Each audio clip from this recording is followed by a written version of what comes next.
Hello, this is Louise Hay. Before I begin, there are a few suggestions I'd like to make. I have set up my book to take you through a session, just as I would if you came to me as a private client or attended one of my workshops. This will work just as well for you as a listener. If you will do the exercises progressively as they appear in the text, by the time you have finished, you will have begun to change your life. I suggest you listen through the tape once, then listen again, only this time do each exercise in depth. Give yourself time to work with each one. Each chapter opens with an affirmation. Each one of these is good to use when you are working on that area of your life. Take 2 or 3 days to study and work with each chapter. Keep saying and writing the affirmation that opens the chapter. The chapters close with a treatment. This is a flow of positive ideas designed to change consciousness. Go through this treatment several times a day. Know that when you work with these ideas, my loving support is with you. You can heal your life. Chapter 1. What I believe. The gateways to wisdom and knowledge are always open. Life is really very simple. What we give out, we get back. What we think about ourselves becomes the truth for us. I believe that everyone, myself included, is responsible for everything in our lives, the best and the worst. Every thought we think is creating our future. Each one of us creates our experiences by our thoughts and our feelings. The thoughts we think and the words we speak create our experiences. We create the situations, and then we give our power away by blaming the other person for our frustration. No person, no place, and no thing has any power over us, for we are the only thinkers in our mind. When we create peace and harmony and balance in our minds, we will find it in our lives. Which of these statements sound like you? People are out to get me, or everyone is always helpful. Each one of these beliefs will create quite different experiences. What we believe about ourselves and about life becomes true for us. The universe totally supports us in every thought we choose to think and believe. Put another way, our subconscious mind accepts whatever we choose to believe. What I believe about myself and about life becomes true for me. What you choose to think about yourself and about life becomes true for you. And we have unlimited choices about what we can think. When we know this, then it makes sense to choose everyone is always helpful rather than people are out to get me. The universal power never judges or criticizes us. It only accepts us at our own value. Then it reflects our beliefs in our lives. If I want to believe that life is lonely and that nobody loves me, then that is what I will find in my world. However, if I am willing to release that belief and to affirm for myself that love is everywhere and I am loving and lovable, and to hold on to that new affirmation and to repeat it often, then it will become true for me. Now loving people will come into my life. The people already in my life will be more loving to me, and I will find myself easily expressing love to others. Most of us have foolish ideas about who we are and many, many rigid rules about how life should be lived. This is not to condemn us, for each of us is doing the very best we can at this very moment. If we knew better, if we had more understanding and awareness, then we would do it differently. Please don't put yourself down for being where you are. The very fact that you have found this tape and have discovered me means that you are ready to make a new and positive change in your life. Acknowledge this for yourself. Men don't cry. Women can't handle money. What limiting ideas to live with. When we are very little, we learn how to feel about ourselves and about life by the reactions of the adults around us. It is the way we learn what to think about ourselves and about our world. Now, if you lived with people who were very unhappy or frightened or guilty or angry, then you learned a lot of negative things about yourself and about your world. I never do anything right. It's all my fault. If I get angry, I'm a bad person. Beliefs like this create a frustrating life. When we grow up, we have a tendency to recreate the emotional environment of our early home life. This is not good or bad, right or wrong. It is just what we know inside as home. We also tend to recreate in our personal relationships the relationships we had with our mothers or with our fathers, or that they had between them. How often have you had a lover or a boss who was just like your mother or father? We also treat ourselves the way our parents treated us. We scold and punish ourselves in the same way. You can almost hear the words when you listen. We also love and encourage ourselves in the same way, if we were loved and encouraged as children. You never do anything right. It's all your fault. How often have you said this to yourself? You are wonderful. I love you. How often do you tell yourself this? However, I would not blame our parents. We are all victims of victims, and they could not possibly have taught us anything they did not know. If your mother did not know how to love herself, or your father did not know how to love himself, then it would be impossible for them to teach you to love yourself. They were doing the best they could with what they had been taught as children. If you want to understand your parents more, get them to talk about their own childhood. And if you listen with compassion, you will learn where their fears and rigid patterns came from.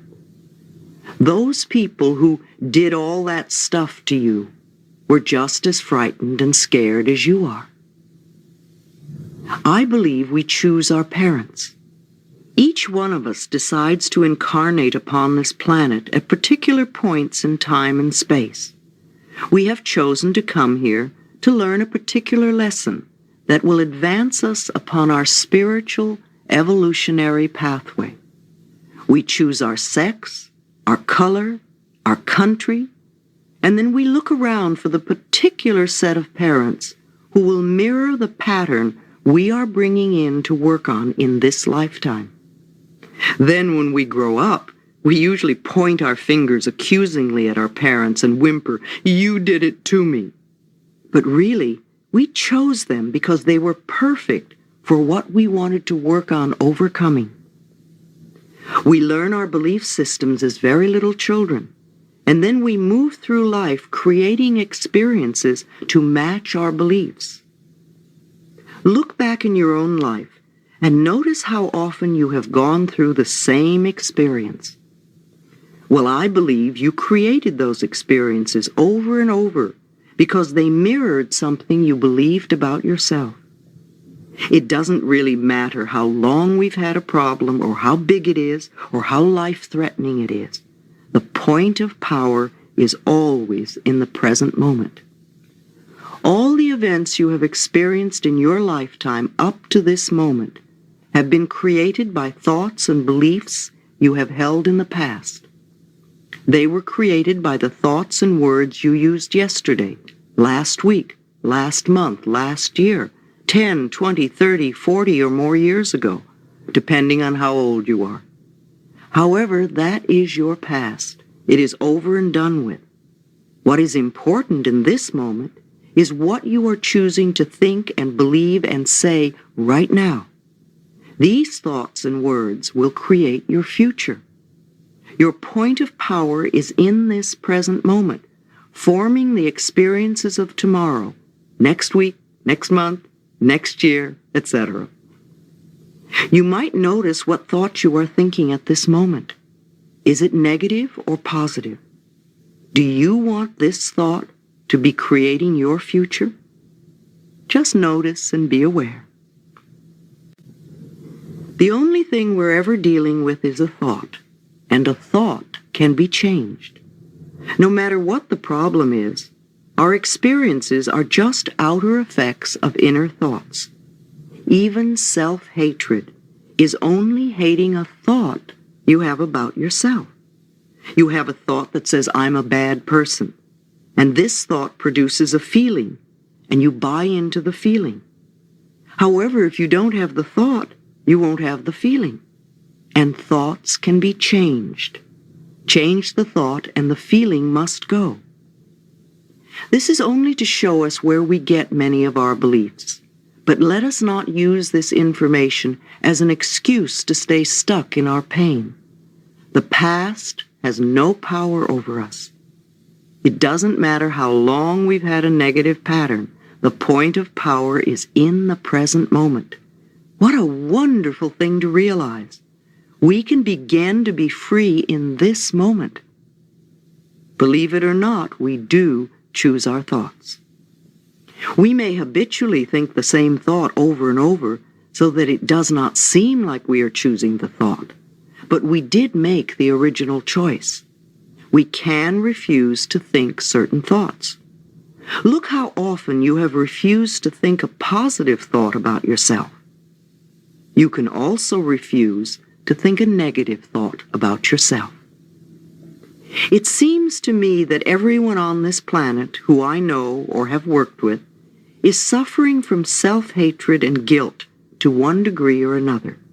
The more self-hatred and guilt we have, the less our life works. And the less self-hatred and guilt we have, the better our lives work on all levels. The innermost belief for everyone I have worked with is always, I'm not good enough. And we often add to that, and I don't do enough, or I don't deserve. Does this sound like you, often saying or implying or feeling that you are not good enough? But for whom? And according to whose standards? If this belief is very strong in you, then how can you possibly have created a loving, joyous, prosperous, healthy life? Somehow your main subconscious belief would always be contradicting it. Somehow you would never quite get it together, for something would always be going wrong somewhere. I find that resentment, criticism, guilt, and fear cause more problems than anything else. These four things cause the major problems in our bodies and in our lives. These feelings come from blaming others and not taking responsibility for our own experiences. You see, if we are all responsible for everything in our lives, then there is no one to blame. Whatever is happening out there is only a mirror of our own inner thinking. I'm not condoning other people's poor behavior, but it is our beliefs that attract people who will treat us that way. If you find yourself saying, everyone always does such and such to me, criticizes me, is never there for me, uses me like a doormat, abuses me, then this is your pattern. There is some thought in you that attracts people who exhibit this behavior. When you no longer think that way, they will go elsewhere. You will no longer attract them. On the physical level, resentment long held can eat away at the body and become the disease we call cancer. Criticism, as a permanent habit, can often lead to arthritis in the body. Guilt always looks for punishment, and punishment creates pain. Fear and the tension it produces can create things like baldness, ulcers, and even sore feet. I have found that forgiving and releasing resentment will dissolve even cancer. While this may sound simplistic, I have seen and experienced it working.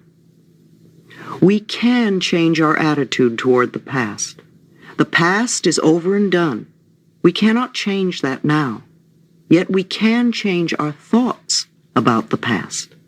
How foolish for us to punish ourselves in the present moment because someone hurt us in the long ago past. I often say to people who have deep resentment patterns, please begin to dissolve the resentment now when it is relatively easy. Don't wait until you're under the threat of a surgeon's knife or on your deathbed when you may have to deal with panic too. When we are in a state of panic, it is very difficult to focus our minds on the healing work. We have to take time out to dissolve the fears first. If we choose to believe we are helpless victims, then the universe will support us in that belief, and we will just go down the drain. It is vital that we release these foolish, outmoded, negative ideas and beliefs that do not support us and nourish us. Even our concept of God needs to be one that is for us, not against us. To release the past, we must be willing to forgive. We need to choose to release the past and forgive everyone, ourselves included. We may not know how to forgive, and we may not want to forgive. But the very fact that we say we are willing to forgive begins the healing process. It is imperative for our own healing that we release the past and forgive everyone. I forgive you for not being the way I wanted you to be. I forgive you and I set you free. This affirmation sets us free. All disease comes from a state of unforgiveness. Whenever we are ill, we need to search our hearts to see who it is we need to forgive. The very person you find it hardest to forgive is the one you need to let go of the most. Forgiveness means giving up, letting go. It has nothing to do with condoning poor behavior. It's just letting the whole thing go. We do not have to know how to forgive. All we need to do is to be willing to forgive. The universe will take care of the hows. We understand our own pain so well, how hard it is for most of us to understand that they, whoever it is we need most to forgive, were also in pain. We need to understand that they were doing the best they could with the understanding, awareness, and knowledge that they had at that time. When people come to me with a problem, I don't care what it is, poor health, lack of money, unfulfilling relationships, or stifled creativity, there is only one thing I ever work on, and that is loving the self. I find that when we really love and accept and approve of ourselves exactly as we are, then everything in life works. It's as if little miracles are everywhere. Our health improves, we attract more money, our relationships become more fulfilling, and we begin to express ourselves in creatively fulfilling ways. All this seems to happen without our even trying. Loving and approving of yourself, creating a space of safety, trusting and deserving and accepting, will create organization in your mind, create more loving relationships in your life, attract a new job and a new and better place to live, and even enable your body weight to normalize. People who love themselves and their bodies neither abuse themselves nor others. Self-approval and self-acceptance in the now are the main keys to positive changes in every area of our life. Loving the self, to me, begins with never, ever criticizing ourselves for anything. Criticism locks us into the very pattern we are trying to change. Understanding and being gentle with ourselves helps us to move out of it.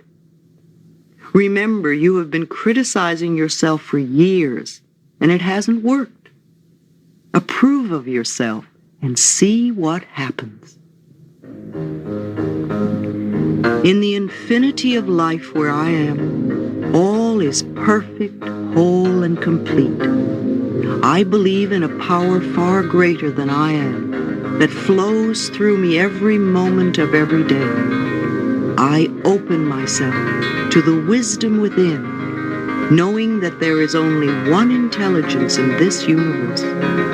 Out of this one intelligence comes all the answers, all the solutions, all the healings, all the new creations. I trust this power and intelligence, knowing that whatever I need to know is revealed to me, and that whatever I need comes to me in the perfect time, space, and sequence. All is well in my world.